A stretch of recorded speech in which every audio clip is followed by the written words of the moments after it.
तो चलिए दोस्तों, आज प्रश्नावली 9.1 का क्वेश्चन नंबर जो हम बात कर लेते हैं 6 क्या कहता है। और ये थोड़ा सा डिफिकल्ट है दोस्तों, इसलिए इसको जरा अच्छा से बनाने का प्रयास करेंगे। भाषा भी कुछ उसी तरह का है, पहले भाषा पढ़िए उसके बाद इसको सॉल्व कीजिए। देखिए दोस्तों क्या कहता है, 1.5 मीटर लंबा एक लड़का 30 मीटर ऊंचे एक भवन की कुछ दूरी पर खड़ा है। ठीक है, तो एक भवन है, पहले मैं भवन ही क्लियर कर लेता हूं। तो यह मान लीजिए भवन है जिसका जो है नेमिंग क्या करते हैं, एबी है। इसका जो हाइट है वो क्या है, तो 30 मीटर है। कितना है दोस्तों, 30 मीटर का यह भवन है। ध्यान से समझिएगा दोस्तों, यह एबी जो है वह 30 मीटर का एक भवन है। बोलता है 1.5 जो है मीटर लंबा एक लड़का 30 मीटर ऊंचे एक भवन से कुछ दूरी पर खड़ा है। तो यह 30 मीटर भवन हो गया। अब कुछ दूरी पर एक लड़का खड़ा है जिसकी हाइट क्या है, तो 1.5 मीटर है। कितना है, 1.5 मीटर। ठीक है, यह लड़के की लंबाई है। ठीक है, ध्यान से समझिए दोस्तों। तो अब क्या करेंगे, इस पॉइंट को हम बी से मिला देंगे। ठीक है, इस पॉइंट को हमने बी से क्या किया, मिला दिया। अब देखिए आगे क्या कहता है, बोलता है जब वह ऊंचे भवन की ओर जाता है, मतलब यह लड़का भी यहां था लेकिन अब यहां आ गया, मान लीजिए कुछ दूरी पर भवन की ओर चला गया, तब उसकी आंख से भवन के शिखर का उन्नयन कोण 30 डिग्री से 60 डिग्री हो जाता है। 30 डिग्री से 60 डिग्री हो जाता है। इसका मतलब पहले का एंगल जो बन रहा था वो 30 डिग्री उन्नयन कोण बन रहा था। तो एंगल कैसे बनता है दोस्तों, एंगल बनाने के लिए हमको क्या करना होता है, भूमि के समानांतर एक रेखा खींचना पड़ता है। और यहां पर से जो एंगल बना शिखर का वो बन गया कितना दोस्तों, 30 डिग्री। कितना बन गया, 30 डिग्री। लेकिन दूसरी बात क्या है, वो बोल रहा है यहाँ तो 30 डिग्री बना, 30 से 60 पर हो जाता है, मतलब पहले 30 था अभी क्या हो जाएगा 60 डिग्री। तो यहाँ मान लीजिए वो आ चुका है, यहां से अब उसका शिखर का उन्नयन कोण जो होगा वो कितना हो जाएगा, 60 डिग्री हो जाएगा। कितना हो जाएगा दोस्तों, तो 60 डिग्री हो जाएगा। बात समझ गए दोस्तों। फिर से देखिए 1.5 मीटर लंबा एक लड़का, और जबकि इधर जो है वह भवन है, भवन का हाइट क्या है 30 मीटर। बोल रहा है कि भवन से कुछ दूरी पर है 1.5 मीटर लंबा लड़का। अब यह जैसे भवन की ओर जाता है तो बोलता है भवन के शिखर से इसका उन्नयन कोण 30 से 60 हो जाता है, मतलब पहले 30 था अब क्या हो गया है 60। जैसे मान लीजिए किसी भी खंबे या मीनार से दूर रहते हैं आप, तब एंगल उसमें कम होता है, लेकिन जैसे जैसे आगे बढ़ते जाते हैं, चूंकि आपका नजर और थोड़ा ऊपर जाता है ऊपर वाली वस्तु पर, इस वजह से एंगल क्या होता है, बढ़ जाता है। और आगे जाएगा तो और एंगल बढ़ेगा, और जाएगा तो और एंगल बढ़ेगा, इस तरह हो जाता है दोस्तों। तो बोलता है बताइए कि वह भवन की ओर कितनी दूरी तक चलकर गया, मतलब हमको यहां से लेकर यहां तक का डिस्टेंस हर हाल में चाहिए कि वह डिस्टेंस कितना हुआ। आइए, तो मैंने नाम भी दे दिया है, थोड़ा सा इसको इस तरह से सजाइए दोस्तों। ये ए था, ये बी था, उसके बाद आप ए बी हो गया, ये हाँ ए बी हो गया दोस्तों, ये सी कर लीजिए, ये डी है, उसी तरह ये हो जाएगा ई, ये एफ और ये हो जाएगा जी। अब देखिए क्या क्या हमारे पास नहीं है, ये 1.5 मीटर लंबा है तो ये भी कितना हो जाएगा 1.5 मीटर, क्योंकि दोनों का सेम हाइट, और ये भी हो जाएगा 1.5 मीटर। ठीक है दोस्तों, अब ये पूरा पूरी 30 था, ये पूरा पूरी क्या है 30 मीटर है, और हम जान गए हैं कि बीजी जो है वो 1.5 मीटर है, तो तब उसका हाइट जो ऊपर वाले का है, मतलब एजी का हाइट कितना हो जाएगा, तो 28.5 मीटर हो जाएगा। क्यों, क्योंकि 30 में बीजी अर्थात 1.5 को माइनस कर लेंगे तो यह वैल्यू चलाएगा दोस्तों। ठीक है, अब देखिए यहां पर हमको ना ही ई एफ का वैल्यू पता है ना ही एफ जी का वैल्यू पता है, तो हम क्या करेंगे, ई एफ को कंसीडर कर लेते हैं एक्स मीटर। हो गया कंसीडर दोस्तों, ई एफ को हमने क्या कर दिया एक्स, और ये एफ जी को हम कर देते हैं वाई, चूंकि मेरे पास है नहीं इसी वजह से मैं ऐसा कर रहा हूं। अब देखिए ध्यान से, अब भाषा में लिखता हूं पहले, उसके बाद इसको सॉल्व करूंगा दोस्तों। तो चलिए यहां पर देखिए जरा सा क्या था, तो ये था हमारे पास एक ऊंचा लड़का है और दूसरा है भवन।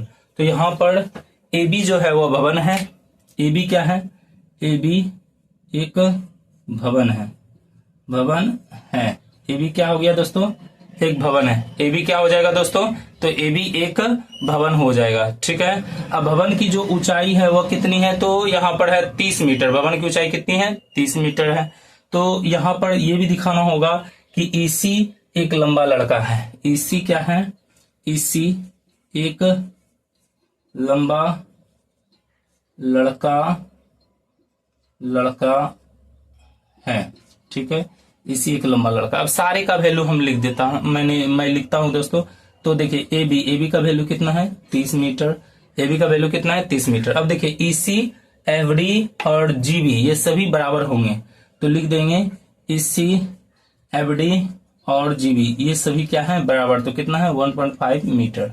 अब जरा ध्यान दीजिए, हमको एजी निकालना है, तो एजी कैसे आएगा, एजी कैसे आएगा, पूरे एबी में एजी हमको फाइंड करना है, पूरे एबी में अगर जब बीजी घटा देते हैं, पूरे एबी में अगर जब बीजी घटा देते हैं दोस्तों, पूरे एबी में बीजी घटाएंगे तो ये ऊपर वाला चलाएगा, अर्थात लिख देंगे एबी हम माइनस लिख देंगे कितना बीजी।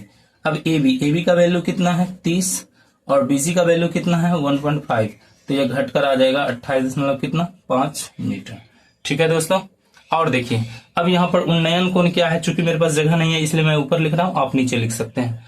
तो उन्नयन कोण देख लीजिए ए ई जी कितना हो गया 30 डिग्री, और दूसरा उन्नयन कोण हो जाएगा दोस्तों ए एफ जी, ये कितना हो गया 60 डिग्री।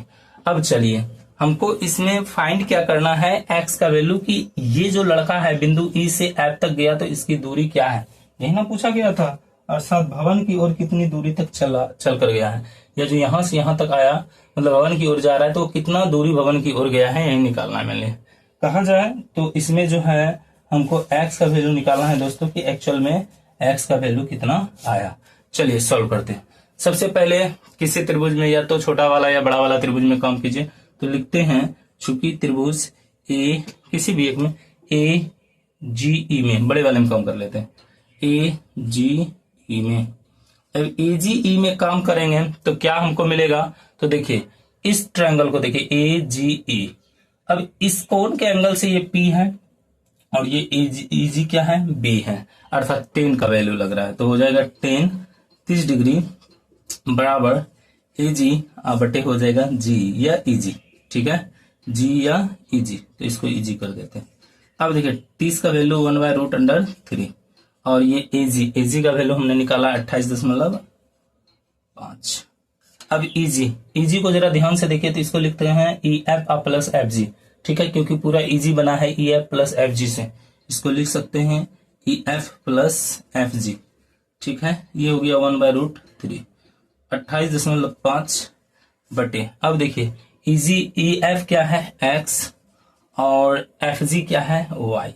ठीक है, तो यहां पर क्या हो जाएगा क्रॉस मल्टीप्लिकेशन हो जाएगा। ठीक है दोस्तों, क्या हो जाएगा क्रॉस मल्टीप्लिकेशन हो जाएगा, तो ये इससे मल्टीप्लाई होगा, ये इससे मल्टीप्लाई होगा, तो ये 1 से मल्टीप्लाई होगा तो x प्लस क्या हो जाएगा y और √3 हो जाएगा 28.5 और ये हो जाएगा √3, अर्थात x प्लस y का जो हमने वैल्यू निकाला है दोस्तों वह कितना निकाला है, तो x प्लस y का वैल्यू हो गया 28.5 मीटर। ठीक है, आइए अब दूसरे पार्ट पर काम करते हैं हम, ध्यान से समझिएगा दोस्तों।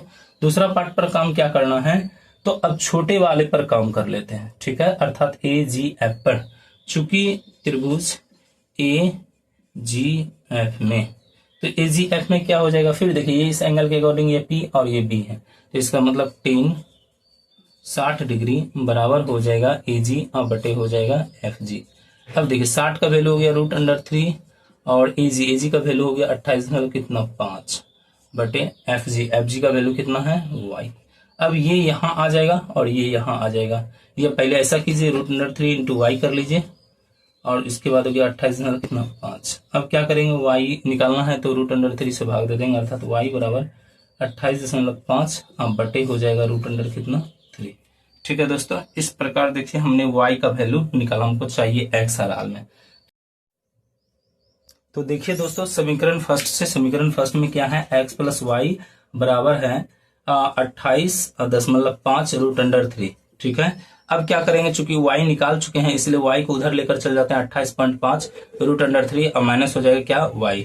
ठीक है दोस्तों, आगे देखिए आगे क्या होगा, तो यहां पर क्या है, हम अब y का वैल्यू समीकरण 2 से रख देते हैं, तो 28.5 √3 और y का वैल्यू हो गया 28.5 बटे √3।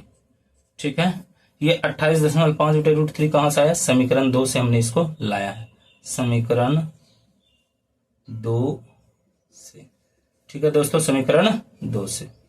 अब आगे देखिए यहां पर क्या हो सकता है, तो यहां पर आप एलसीएम ले लीजिए दोस्तों, एलसीएम ले लेंगे तो कितना आ जाएगा √3। अब देखिए यहां कुछ नहीं था तो एक नीचे एक है, तो अब डायरेक्ट क्या हो जाएगा, यह ऊपर √3 से गुना होगा, क्योंकि एक है दोस्तों नीचे छिपा हुआ, एक से इसको भाग देंगे तो √3 हो जाएगा, ऊपर वाले से गुना करना होगा, अर्थात 28.5 और जैसे इसको गुना करेंगे, ऑलरेडी √3 है, ऑलरेडी यहाँ √3 था, एक √3 से और गुना करना पड़ेगा, ठीक है, माइनस।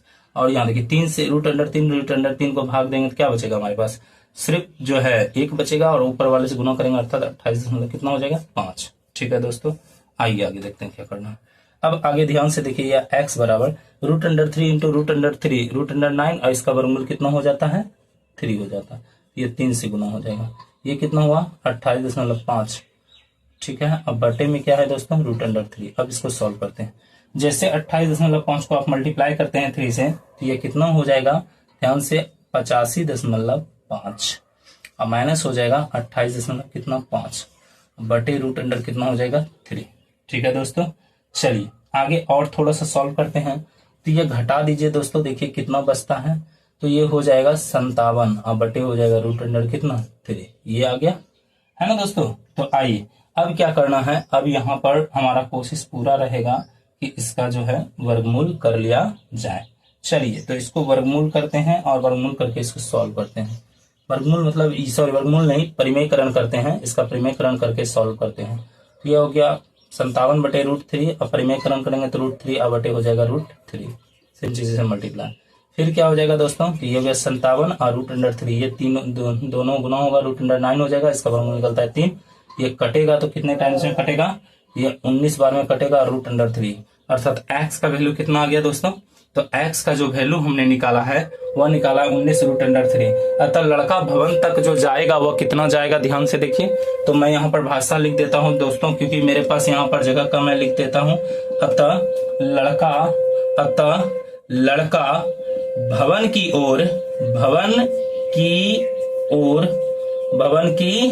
ओर यह 19 √3 मीटर जो है, मीटर की दूरी चलकर जाएगा, मीटर की दूरी चलकर जाएगा। ठीक है, चलकर गया या जाएगा, चलकर गया। तो इस वीडियो को देखने के लिए धन्यवाद दोस्तों। लाइक करें, सब्सक्राइब करें, शेयर करें, ज्यादा से ज्यादा दोस्तों तक इसे पहुंचाने का प्रयास करें। आपका एक सब्सक्राइब मेरे लिए काफी जो है वह एनर्जी का काम करता है, इसलिए अगले नोटिफिकेशन के लिए आप जरूर से जरूर इसको सब्सक्राइब करें। धन्यवाद जो है, मिलते हैं दोस्तों अगले वीडियो में, बाय बाय।